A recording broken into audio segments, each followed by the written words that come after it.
Allez, on est de retour aujourd'hui pour une grosse vidéo, deux nouvelles previews, mais aussi pour parler des différentes actualités et des résultats des dernières semaines sur la planète trail. En tout cas, pour les previews, on va s'intéresser au Grand Raid du Ventoux by UTMB. Un temps décrié à l'annonce du rachat par le groupe UTMB du Grand Raid du Ventoux. Désormais, cette course semble avoir été adoptée par les coureurs de tout niveau et en tout cas, les cadors de l'ultra français seront là. Car oui, au vu du plateau de favoris sur le format 100K, mais aussi sur le format 100 miles, cet événement semble être devenu un moment incontournable du début de saison dès la première année sur le circuit UTMB World Series. Mais on va s'intéresser aussi à une autre course de l'autre circuit d'ultra mondial, les World Trail Major, avec la Mute qui aura lieu elle aussi le week-end prochain. Allez, on va analyser tout ça, on ne tarde pas, c'est parti.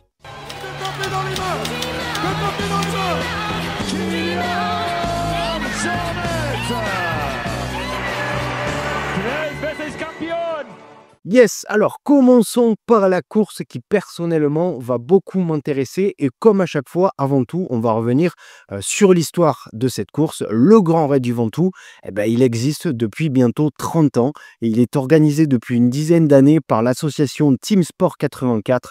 C'est une course qui est chargée d'histoire, qui est portée par des passionnés et en grande majorité des sapeurs-pompiers du Vaucluse et surtout marquée par un fort engagement solidaire, notamment en faveur des orphelins de sapeurs-pompiers. Et cette année, grosse évolution, gros chamboulement.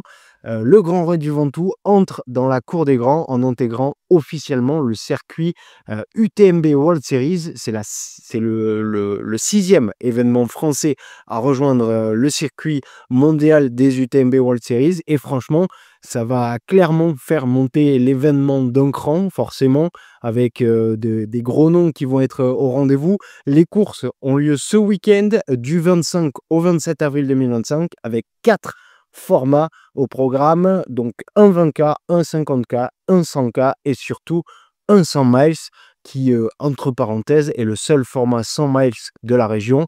Bon, en format 100 miles qui en réalité fait 124 km pour 6500 mètres de dénivelé positif. Tous les départs et arrivées se feront de Malaucène au pied du mythique Mont Ventoux. Et c'est quand même important de le rappeler, l'engagement solidaire qui est dans l'ADN de cette course depuis ses débuts reste intact, car 2 € par dossard seront reversés à l'œuvre des pupilles des sapeurs-pompiers. Donc voilà, on garde quand même ce côté solidaire qui faisait vraiment l'ADN de cette course. Bref, un bien bel événement avec pas mal de bons noms au départ, notamment sur le format 100K. Donc, format 100K qui en réalité est une course de 90 km et 4600 mètres de dénivelé positif qui va privilégier les coureurs complets car il y aura des portions roulantes comme il pourra y avoir du caillou et du technique. Il va donc falloir être prêt à courir mais aussi avoir bossé sa proprio et ne pas perdre trop de temps dans les parties techniques. Et bien sûr, le point culminant de la course sera le Mont Ventoux avec un peu comme sur Tenerife, un profil montant sur les 2 premiers tiers et en descendant sur le dernier tiers avec quelques petites bosses entre chaque partie. Bref, comme je vous ai dit en intro, cet événement semble avoir bien plu à nos coureurs français puisque l'événement a fait le plein et quelques gros noms de l'ultra seront là. Et donc, on devrait retrouver sur ce format 100K, qui est donc en réalité un 89 km et 4600 mètres de dénivelé positif, un sacré plateau. Un des grands favoris, c'est Baptiste Chassagne, deuxième de l'UTMB 2024. C'est un coureur qui, depuis quelques années, est en pleine ascension. Il progresse à vue d'œil. C'est un très fin stratège, à l'aise sur tous les profils d'un UTMB à une Saint-Élion. Et il va devoir confirmer son excellente saison 2024. Pour ça, il s'est buté cet hiver sur les skis chez lui du côté de Combloux et il a changé d'équipementier en début d'année en passant de chez Nike à On Running. Donc peut-être un nouveau souffle dans sa prépa et de nouveaux moyens aussi peut-être. En tout cas, il est en forme et a déjà débuté 2025 avec un podium sur le trail de la Sainte Victoire il y a quelques semaines. Mais attention, il ne sera pas seul puisqu'il y a le Pyrénéen Bendiman 2 fois 3e de la Diagonale des Fous, 2e de la Saint-Élion.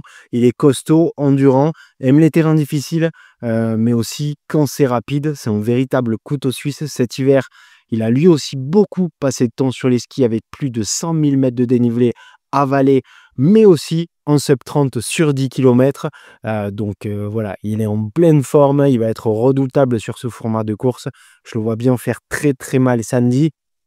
À côté de ces deux monstres, Bart Przewojewski, le Polonais qui a écumé les formats courts à travers le monde, vainqueur des Golden Trail Series en 2020 et dans le top 5 des plus grandes courses format marathon du monde, plusieurs fois sur le podium de Zegama, sur le podium du marathon du Mont Blanc.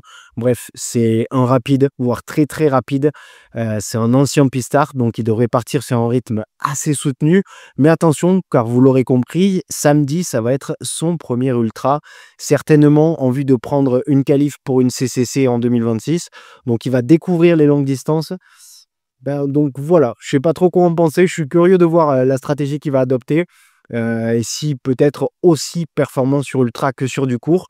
Côté grand absent, Thibaut Barognan qui s'est cassé le pouce lors d'un stage en Corse avec le Team Salomon, et Thibaut Garivier. Je n'ai pas trop d'infos s'il va être là ou pas, mais il est devenu papa il y a quelques jours, donc voilà, à voir s'il sera là ou pas, et s'il est là, quelle forme il affichera. Chez les femmes, on aura une grande Camille Brouillat, c'est la grande favorite.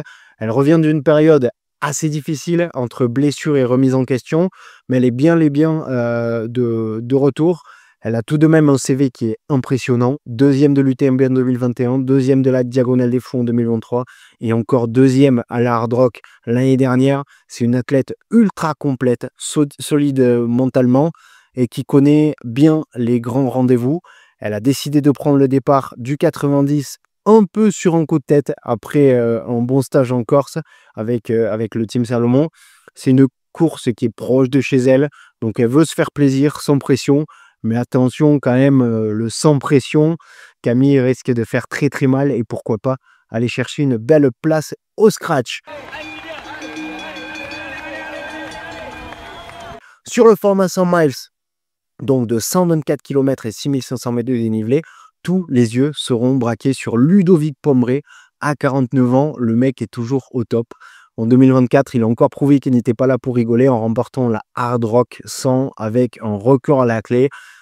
C'est le vétéran, entre guillemets, ultra respecté, vainqueur de l'UTMB 2016, pardon, peut-être en 2027, sait-on jamais. Il est capable de coups d'éclat, même face à une concurrence jeune et affûtée.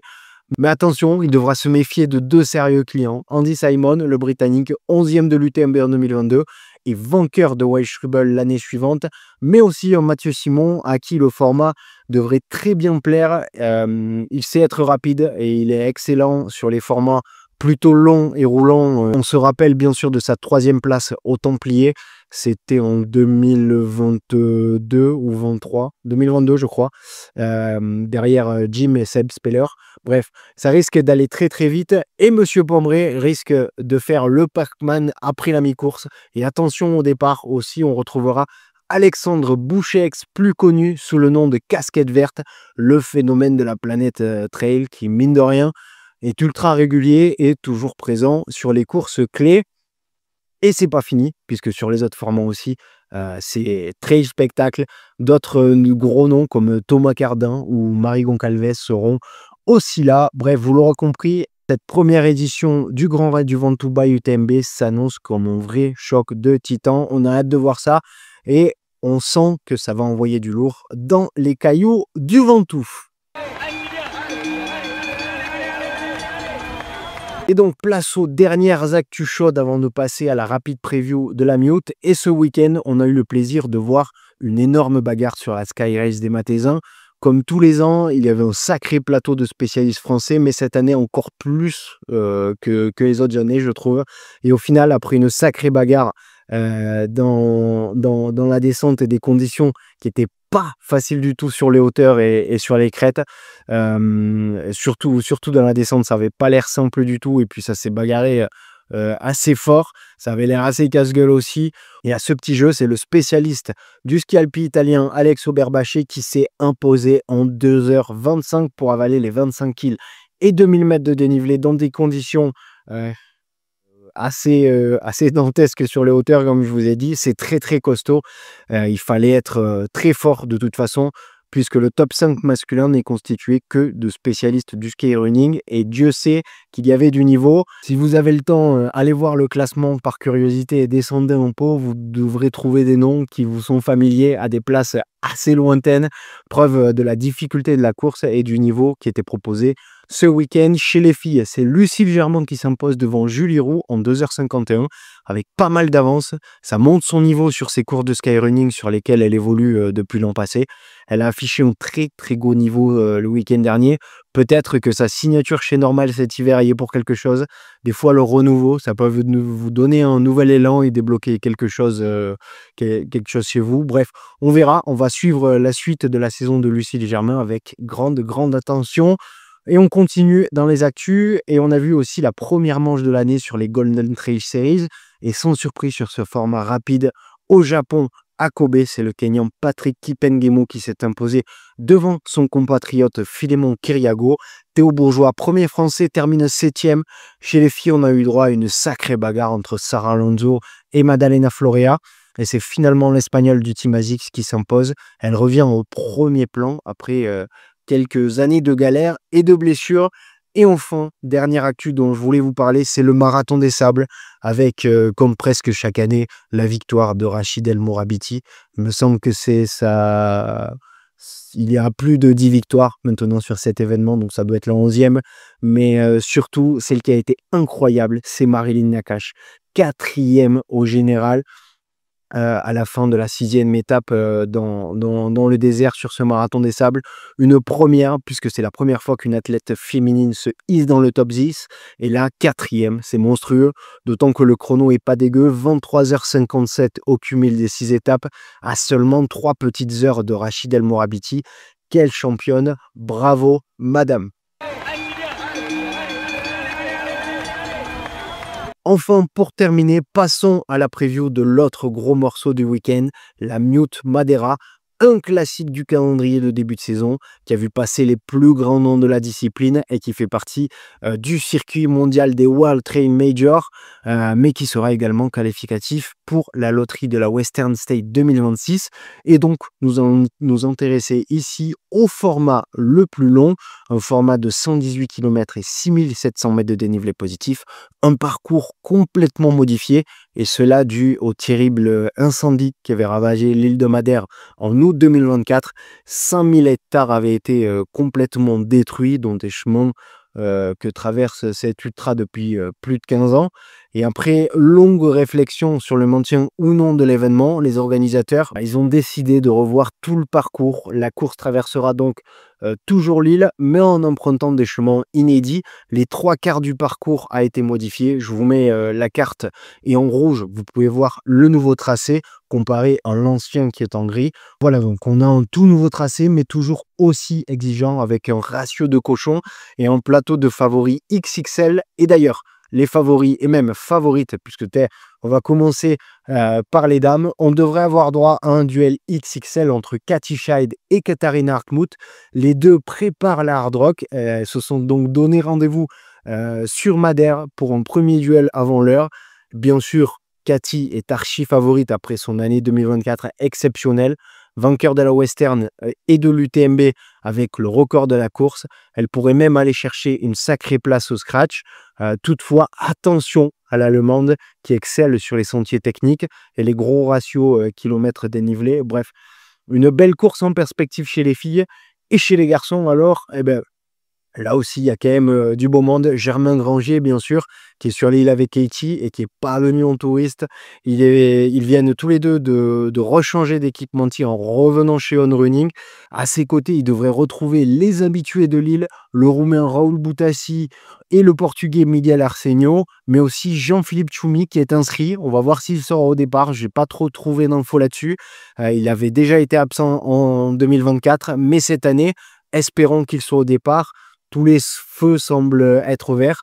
mais le parcours est vraiment taillé pour lui. Il a déjà terminé 2 fois sur le podium en 2021 et 2022. Donc, on devrait avoir potentiellement une belle bagarre avec Germain Granger et Jean-Philippe Choumi, avec ces 2 coureurs qui performent sur ce type de course. Voilà pour cette rapide preview de la Mi-Août. Départ là aussi dans la nuit de vendredi à samedi. Vous aurez donc le choix pour ce week-end entre Ventoux et Madère, d'autant plus qu'il y aura également Canyon by UTMB, où il y aura en jeu les derniers Golden Tickets pour la Western State 2025. Donc là aussi, il y aura une immense bagarre, un gros suspense à suivre outre-Atlantique.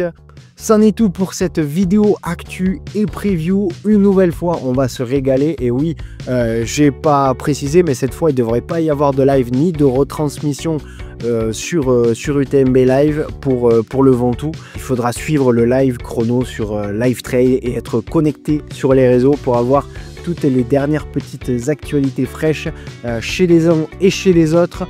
Voilà. On s'est dit à très vite sur les sentiers. On se retrouve très vite pour de nouvelles aventures. C'était Arnaud pour Endurance Show. Ciao!